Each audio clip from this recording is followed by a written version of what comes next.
నమస్కారం. ఈ ATC training facility ఏదైతే టాటా తోటి కలిసి ప్రభుత్వం ఏదైతే దీన్ని టేక్ చేయాలని చెప్పి మీ అందరికీ తెలుసు. ఎలక్షన్ క్యాంపెయినింగ్ చేస్తున్నప్పుడు చాలామంది యువతను కలిసినప్పుడు కూడా మేము డిగ్రీలు చదువుకున్నాము, ఎంబీఏలు చేసినాము, కానీ మాకు జాబ్స్ దొరకలేవని చెప్పి చాలామంది ఏదైతే రిప్రజెంటేషన్ వచ్చినారో దాని మీద ఖచ్చితంగా పనిచేసి తీయటము, ఉద్యోగాలు వస్తే వ్యక్తిగతంగా కానీ ఒక కుటుంబమే ముందుకు పోతుందని చెప్పి గమనించి ఈరోజు ఈ ట్రైనింగ్ ఫెసిలిటీని పరిశీలించి నిజంగా చాలా ఆనందంగా ఉంది. ఎందుకంటే ఇక్కడ డిగ్రీస్ ఇంజనీర్ అవ్వని అవసరం కూడా లేదు. 10th పాస్ స్టూడెంట్ కూడా ఇక్కడికి వచ్చి ఒక 1 year లేదా 3 months లేదా 2 years డిఫరెంట్ ట్రైనింగ్ ప్రోగ్రామ్స్ ఉన్నాయి. 3 నెలల నుంచి 6 నెలల వరకు, మళ్ళీ 1 సంవత్సరం నుంచి 2 సంవత్సరాల వరకు అనేకమైన ట్రైనింగ్ ప్రోగ్రామ్స్ ఉన్నాయి. మీ అందరికీ తెలుసు, ఇండస్ట్రీలో స్కిల్ గ్యాప్ అనేది చాలా పెరిగిపోయింది.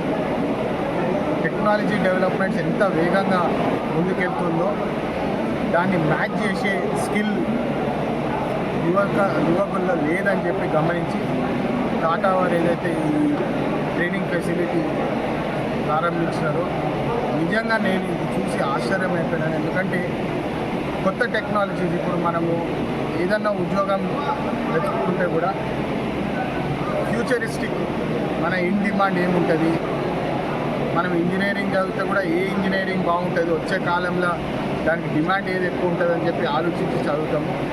కానీ ఇక్కడ మీరు చూసుకుంటే డైరెక్ట్ అక్కడ ఒక ఎలక్ట్రిక్ వెహికల్ లైనే పెట్టినారు. ఎలక్ట్రిక్ సైకిల్ ఎట్లా తయారు చేస్తారని చెప్పి మొత్తం అక్కడ లైనే ఉన్నది.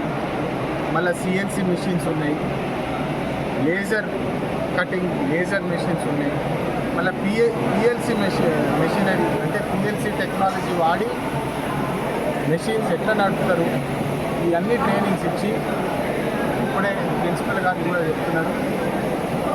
దాదాపు 172 స్టూడెంట్స్, 172 కాదు, ఒక 200 స్టూడెంట్స్ని కూడా వారు అకామిడేట్ చేయవచ్చు. వాళ్ళని ట్రైన్ చేసి ఇమ్మీడియట్గా జాబ్ ప్లేస్మెంట్ కూడా వాళ్ళ రెస్పాన్సిబిలిటీనే. టాటా ఇమ్మీడియట్లీ వాళ్ళని ఎంప్లాయ్మెంట్లో తీసుకుంటారని చెప్పి వాళ్ళు చెప్తున్నారు. స్టార్టింగ్ శాలరీ కూడా దాదాపు ఒక 20,000 దాకా నెలకు స్టార్టింగ్ శాలరీ కూడా వచ్చే అవకాశాలు ఉన్నాయని చెప్పి చెప్తున్నారు. అది ఒకటే ఒక విన్నపం, చాలామంది నిరుద్యోగులు ఉన్నారు. ఇక్కడ కేవలం మంచిర్యాలలో ఇట్లాంటివి 4 సెంటర్లు ఉన్నాయంట. అంటే దాదాపు సంవత్సరానికి ఒక 1000 మందికి ఈ అవకాశం దక్కుతుంది. 1000 మంది ఉద్యోగాలు ఎక్కొచ్చు ట్రైనింగ్ ఫెసిలిటీ తీసుకొని. దీన్ని ఉపయోగించుకోవాలని చెప్పిన విన్నపం. మేము కూడా ఎప్పుడు కలెక్టర్ గారికి ప్రెషర్ చేస్తుంటాము. కలెక్టర్ గారు వీళ్ళకి జాబ్ దొరకలేదు, వాళ్ళకి జాబ్ కావాలని చెప్పి చాలా వరకు రికమెండేషన్ లెటర్లు ఇస్తుంటాము.